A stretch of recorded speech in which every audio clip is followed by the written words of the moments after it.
छत्तीसगढ़ में मुख्यमंत्री के बाद अब मंत्री की रेस शुरू हो गई है। नई सरकार में कौन मंत्रिमंडल का चेहरा हो सकता है, इसके लिए अभी से आंकलन शुरू हो गया है। इस दौरान छत्तीसगढ़ में 2 डिप्टी सीएम बनाए जाने के बाद भी लगभग तय मानी जा रही है। माना ये भी जा रहा है कि साय की कैबिनेट में मुख्यमंत्री समेत 5 आदिवासी मंत्री होंगे, जिसमें 3 ओबीसी और 3 सामान्य वर्ग से और 1 अनुसूचित जाति वर्ग से। इसके अलावा प्रदेश अध्यक्ष और तीनों महामंत्री बदले जाएंगे। ओबीसी वर्ग से होगा नया प्रदेश अध्यक्ष भी तय माना जा रहा है। इनके नामों की चर्चा सरगुजा संभाग से रामविचार नेताम, बिलासपुर संभाग से अरुण साव ओपी चौधरी, बस्तर संभाग से विक्रम उसेंडी केदार कश्यप, दुर्ग संभाग से दयाल दास बघेल विजय शर्मा, रायपुर संभाग से अजय चंद्राकर ब्रजमोहन अग्रवाल राजेश मूणत, लता उसेंडी रेणुका सिंह धर्मलाल कौशिक अमर अग्रवाल। माना जा रहा है कि मुख्यमंत्री विष्णुदेव साय जल्द ही मंत्रिमंडल का गठन कर लेंगे। हालांकि कांग्रेस इस पर तंज कस रही है। कांग्रेस का कहना है कि मुख्यमंत्री के नाम की घोषणा के बाद मंत्रिमंडल का गठन इसलिए नहीं हो पा रहा है क्योंकि बीजेपी में जूतम पैजार की स्थिति बनी हुई है। भारतीय जनता पार्टी में मुख्यमंत्री जी के नाम का घोषणा होने के बाद निश्चित तौर पर अभी तक मंत्रिमंडल की घोषणा इसलिए नहीं हो रही कि उसमें जूतम पैजार मची हुई है। बहुत बड़ी संख्या में वरिष्ठ नेता भी जीत के आए हैं। हम तो ये भी सुने कि वरिष्ठ नेताओं को की पत्ती काटे जा रहे हैं। तो मुझे ऐसा लगता है कि जो गुटबाजी है, जो वहाँ पे उहापोह की स्थिति है, इसके कारण मंत्रिमंडल के सदस्यों का नाम अभी तक घोषित नहीं है। वही बीजेपी इन बातों को निराधार बता रही है। बीजेपी का कहना है कि सभी वर्गों में सामंजस्य बनाकर मंत्रिमंडल का गठन होगा और मोदी की गारंटी को पूरा किया जाएगा। सबका कॉम्बिनेशन होगा और सबका सामंजस्य होकर छत्तीसगढ़ को जो मोदी जी की गारंटी है उनको पूरा किया जाएगा और छत्तीसगढ़ को आगे बढ़ाया जाएगा। छत्तीसगढ़ में 2018 की हार के बाद से ही बीजेपी फूंक फूंक कर कदम रख रही है। माना जा रहा है कि मंत्रिमंडल के गठन में क्षेत्रीय और जातीय समीकरणों को पूरा ध्यान रखा जाएगा। मंत्रिमंडल के गठन में देरी भले हो, दुरुस्तगी जरूर होगी। कैमरामैन रुपेश यादव के साथ ब्यूरो चीफ निधि प्रसाद की रिपोर्ट।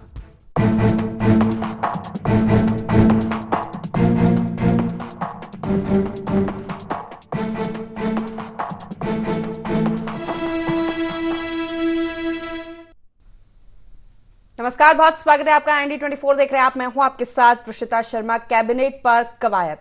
छत्तीसगढ़ 2023 विधानसभा चुनाव के बाद अब भाजपा प्रचंड बहुमत से सरकार बनाने जा रही है। छत्तीसगढ़ का अगला सीएम जिस तरह से हमारे सामने आया, अब छत्तीसगढ़ को जो इंतजार था वो खत्म हो गया है, क्योंकि विष्णुदेव साय के रूप में एक आदिवासी मुख्यमंत्री छत्तीसगढ़ को मिल चुका है। इसके बाद अब कैबिनेट की कवायद शुरू हो गई है। मंत्रिमंडल को लेकर चर्चाएं शुरू हो गई है। छत्तीसगढ़ की नई सरकार में आखिरकार मंत्रिमंडल में कौन कौन से चेहरे शामिल होंगे, इसे लेकर लोगों ने अभी से अंदाजा लगाना भी शुरू कर दिया है। जिस तरह से जो देरी हो रही है उस पर कांग्रेस तंज कस रही है। कांग्रेस का कहना है कि बीजेपी में जूतम पैजार चल रही है। हालांकि जिस तरह विष्णुदेव साय का नाम मुख्यमंत्री के रूप में हमारे सामने आया, उसके बाद कई तरह के कयास लगाए जा रहे हैं कि मंत्रिमंडल जो होगा वो भी चौंकाने वाला हो सकता है। हालांकि कई दिग्गज है बीजेपी में जिनको साधना भी जरूरी है। 8 बार के विधायक है, कोई 7 बार का विधायक है, कई दिग्गज नेता है। हालांकि ये देखना होगा और इसी पर हम चर्चा करेंगे, लेकिन उससे पहले जान लेते हैं गुहार के पॉइंट्स क्या है। कैसा होगा विष्णुदेव साय की कैबिनेट का स्वरूप? कैबिनेट विस्तार से सदेंगे जातीय और क्षेत्रीय समीकरण। कांग्रेस को क्यों नजर आ रही बीजेपी के अंदर कलह? क्या लोकसभा चुनाव के लिहाज से होगा कैबिनेट का गठन? तो यही 4 मुख्य बिंदुओं के साथ चर्चा की शुरुआत करेंगे। खास मेहमान हमारे साथ जुड़ गए हैं। सबसे पहले आपका परिचय करा देते हैं। कांग्रेस से सत्यप्रकाश सिंह हमारे साथ जुड़ गए हैं, बीजेपी से मुकेश शर्मा और वरिष्ठ पत्रकार लखन चौधरी जी हमारे साथ जुड़ गए। आप तीनों मेहमानों का बहुत स्वागत है ND24 में। सत्यप्रकाश जी, सबसे पहला सवाल तो आप ही से कि आखिर आपको क्यों ऐसा लग रहा है कि बीजेपी के अंदर कलह है? पहली बात तो देखिए, इनको मुख्यमंत्री चेहरा तलाशने में 8 दिन लगे।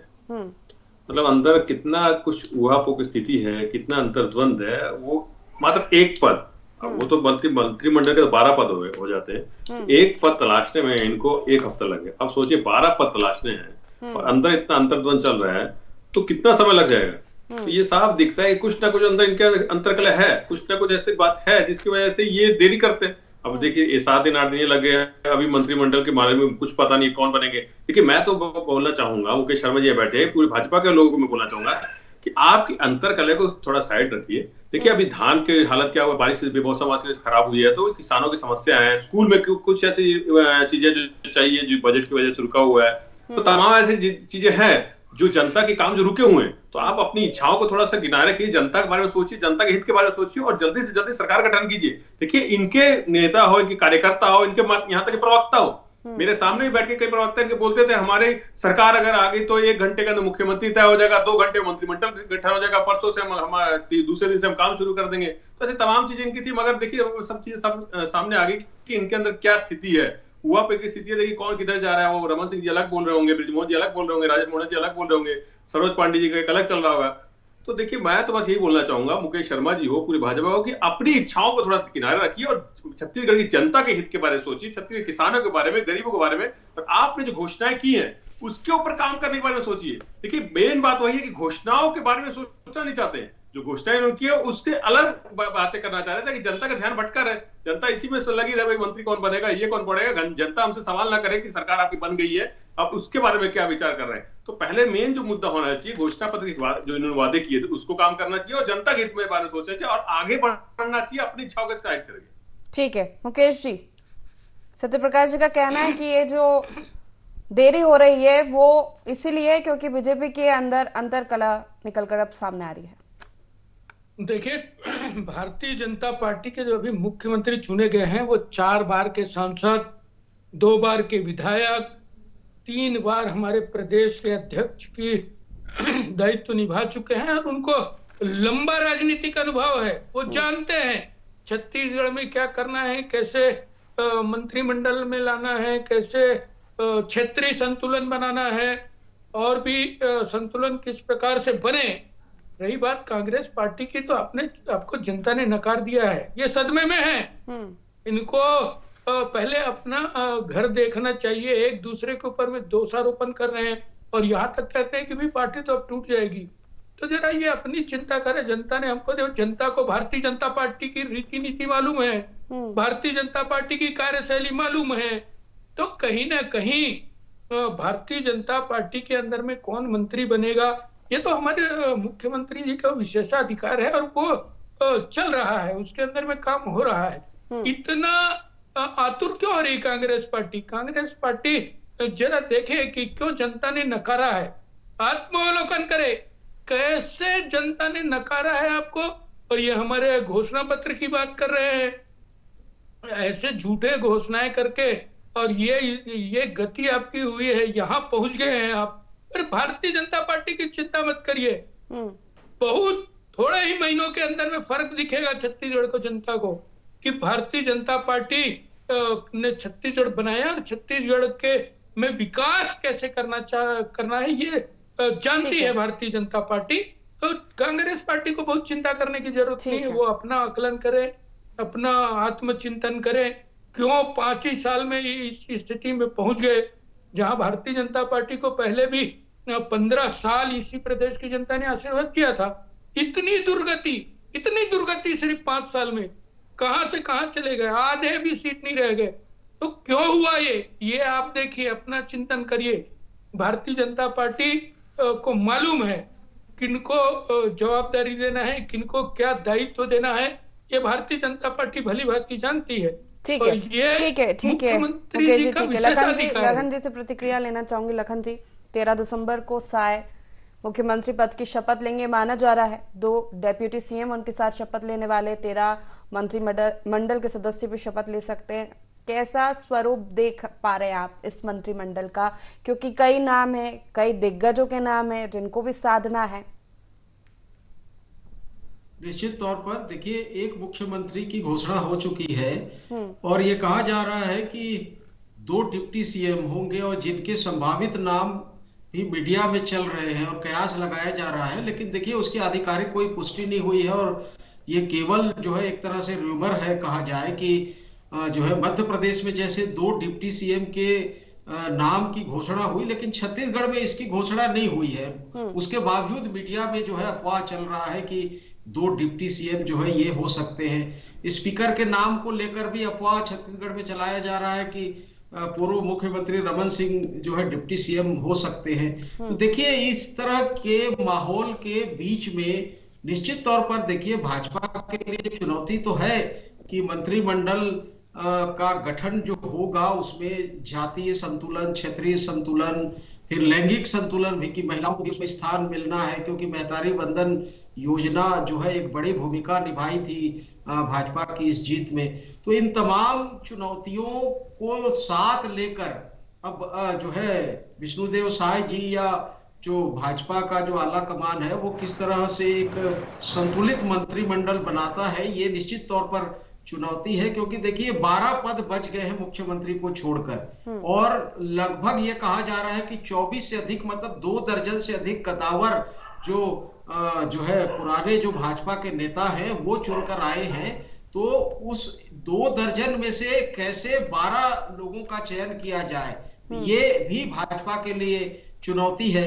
एक और बात को लेकर भी यहाँ चर्चा हो रही है कि अमित शाह जी ने जो है चुनाव प्रचार के दौरान 2 लोगों को बड़े आदमी बनाने की बात कही थी, ये कहा जा रहा है, जिसमें से एक को तो बड़े आदमी बना दिया, एक दूसरा व्यक्ति ओपी चौधरी को लेकर जो बड़े आदमी बनाने की बात कही जा रही थी, डिप्टी सीएम में उनका नाम नहीं है, तो उसको लेकर भी अभी जो है चर्चाओं का दौर खूब चल रहा है कि आखिर जो है बड़े आदमी कैसे बनेंगे ओपी चौधरी। तो कुल मिलाकर मुझे लगता है कि देखिए पुराने जो चेहरे हैं, बड़े चेहरे हैं, चाहे वो सरगुजा से हो, चाहे बस्तर से हो, चाहे बिलासपुर संभाग से हो, रायपुर संभाग से हो, रायपुर के जो है साथ के साथ में जो है भाजपा चुनकर आई है। तो ये तो चुनौती है भाजपा की। एक और बड़ी चुनौती है कि आप यदि मंत्रिमंडल में केवल पुराने चेहरों को स्थान देते हैं तो भारी संख्या में जो नए चेहरे चुनकर आए हैं, करीब 35 से 40 जो नए चेहरे हैं, उनका क्या होगा, उनको कहां एडजस्ट करेगी भाजपा। तो ये भी एक भाजपा की चुनौती है। और निश्चित तौर पर कि 2024 का जो लोकसभा चुनाव होगा उसमें इसका प्रभाव पड़ना है। तो इसलिए भाजपा जो है सोच विचार कर रही है, और मुझे लगता है कि कल भर का समय है और परसों जब शपथ ग्रहण होगा तो एक बार देखा जाएगा कि इन तमाम संतुलनों को किस तरह से जो है भाजपा ने साधने की कोशिश की है और कितना जो है संतुष्ट। ठीक है, सत्य प्रकाश जी के पास आना चाहूंगे। जिस तरह आप कह रहे हैं कि बीजेपी में अंतर कलह देखने को मिल रहा है, उसकी वजह से कैबिनेट, ये मंत्रियों का जो चर्चा चल रही है, कोई तय नहीं हो पा रहा, लेकिन ये तस्वीरें तो कांग्रेस में भी देखने को मिली हार के बाद। आप ही के नेता, आप ही के प्रदेश नेतृत्व पर सवाल उठाते हुए नजर आए हैं। ईशिता जी देखिए, जो मैं अभी बात कर रहा, लखन चौधरी जी ने वही बात हुई, 2 दर्जन से ज्यादा जो पुराने नेता है वो सब चुन के आए हैं बीजेपी के। तो उनमें किसको रखा जाए, किसको किनारा किया, तो यही तो है ना वो अंतर्द्वंद। वही तो मैं बोल रहा हूँ कि आपसी कला यही है। हर कोई मंत्री बनना चाह रहा है। आप 2 दर्जन ज्यादा में मंत्री तो 12 बन पाएंगे ना। तो वही अंदर में जो चल रहा है, खिचड़ी जो पक रही है, सब जनता भी देख रही है कि ये आपसी खींचतान की वजह से जनता का अनहित कर रही है, क्योंकि जनता के बारे में नहीं सोच रहे। ठीक है, और आपने जो बात की थी कि हमको जो जनाधार मिला, विपक्ष में बैठने का मिला है, तो हम विपक्ष, एक मजबूत विपक्ष की हम भूमिका निभाएंगे जो हमको जनता ने दिया है। देखिए, हमने समीक्षा बैठक दिल्ली में की है। और एक चीज मैं आपको बोलना चाहूंगा प्रसिद्ध जी, 5 साल हमने छत्तीसगढ़ महादारी की सेवा की। हमने उतना काम सेवा की जितना 15 साल में नहीं किया था। अब देखिए, हमारा वोट प्रतिशत की बात करो 0.36 मात्र कम हुआ है। तो ये दिखता है कि कहीं ना कहीं जनता का भरोसा था। हाँ, इसमें कोई गुरेज नहीं है ये स्वीकार करने में कि कुछ कमियां जरूर रह गई होंगी जो हम जनता तक कनेक्ट नहीं कर पाए, मगर फिर भी मैं बोलूंगा कि 5 साल का काम की वजह से ही तो हमारा वोट शेयर कम नहीं हुआ। तो ये दिखता है कि जनता का भरोसा था। अगर ऐसा कुछ होता कि हमारे काम पे भरोसा नहीं है या हमने जो छत्तीसगढ़ महादारी सेवा की उस पर भरोसा नहीं है, तो हमारी दूरदर्शा पे वही होती 10, 12 या 14 वाली, मगर हमारी वैसी दूरदर्शा नहीं है। हम अभी भी 35 पे, तो वोट शेयर में मात्र 0.36 की कमी आई है। तो कहीं ना कहीं हमारे काम पे भरोसा जताया गया है। मगर हाँ, कुछ चीजें थी जो कमियां होंगी वो दूर की जा रही है। समीक्षा बैठक दिल्ली में हुई, अब यहाँ होगी। जो भी कमियां निकलेगी उस समीक्षा होगी, वो दूर करेंगे और आगे बढ़ेंगे। आगे लोकसभा चुनाव है, आगे और 5 साल बाद फिर से चुनाव आएगा। हम एक मजबूत विपक्ष के नाते अपना काम करते रहेंगे और इनको याद दिलाते रहेंगे। घोषणा पत्र आपने क्या घोषणा की थी, जनता के लिए काम आपको करना है। इनको वैसे नहीं छोड़ेंगे ना, जैसे ये इनको जैसे हमने मुद्दे नहीं दिए थे, मगर ये आपको मुद्दे देंगे। क्योंकि घोषणा इन्होंने जो की है वो इनका जो पुराने इतिहास उठा के देख लीजिए, 2 करोड़ रोजगार, महंगाई कम करेंगे 15 लाख, तो इनका इतिहास ऐसा है कि घोषणा करें भूल जाते हैं। तो हम इनको जगाते रहेंगे, जनता के हित के मुद्दे उठाते रहेंगे। अच्छी बात है, मजबूत विपक्ष होने के नाते विपक्ष की जिम्मेदारी है कि वो जनता से जुड़े मुद्दे उठाए। ठीक है मुकेश जी, कैसे सधेंगे कैबिनेट विस्तार में क्षेत्रीय जाति समीकरण? अगर बात की जाए, सरगुजा संभाग से रामविचार नेताम का नाम है, बिलासपुर संभाग से अरुण साव, ओपी चौधरी, बस्तर संभाग से विक्रम उसेंडी, केदार कश्यप, दुर्ग से दयालदास बघेल, विजय शर्मा, रायपुर संभाग से अजय चंद्रकार, ब्रिजमोहन अग्रवाल, राजेश मूनाथ, लता उसेंडी, रेणुका सिंह, धर्मलाल कौशिक, रमन सिंह, ये तमाम बड़े दिग्गजों के नाम हैं जो जीत कर आए हैं। और जैसा कि लखन जी ने कहा कि 35 से 40 ऐसे चेहरे हैं जो नए हैं। देखिए, भारतीय जनता पार्टी के कार्यशैली को जो जानते हैं, भारतीय जनता पार्टी को अनुशासन को जानते हैं, तो मेरे को लगता है ये चुनौती वाला शब्द भारतीय जनता पार्टी के पास में आने वाला नहीं है, और कोई चुनौती नहीं है। आप देखते जाइए, जिस प्रकार से हमारे एक अनुसूचित जनजाति वर्ग के नेता को मुख्यमंत्री का पद दिया गया है, उसी तरीके से बहुत संतुलित तरीके से भारतीय जनता पार्टी का मंत्रिमंडल भी बनेगा। और ये घोषणा पत्र की हमारी बात कर रहे थे, 5 साल इन्होंने किया है। मैं बताऊं क्या किया है? भ्रष्टाचार इन्होंने किया है। 5 साल क्या किया है? तो कहीं ना कहीं जनता को छल करने का काम किया है, विकास को अवरुद्ध करने का काम किया है। एक भी योजना, एक भी काम जिनको इन्होंने किया हो, जिनको क्रियान्वयन जिसका हुआ हो, जिसके परिणाम आए हो, ऐसे एक काम इनके पास में बताने के लिए नहीं है। आप तो हड़बड़ी में है। ये इतने व्याकुल मत होइए, भारतीय जनता पार्टी की सरकार अभी बनी है, देखते जाइए। हम यदि घोषणा करते हैं तो आपके जैसे नहीं शराबबंदी बोल के भूल गए, नरवा गरवा गुरुआबारी बोलते रहे, लेकिन उसमें क्या करना इन्हीं को नहीं मालूम था। ऐसे अनेक मुद्दे थे, इनको मालूम ही नहीं है, घोषणा कर दिए।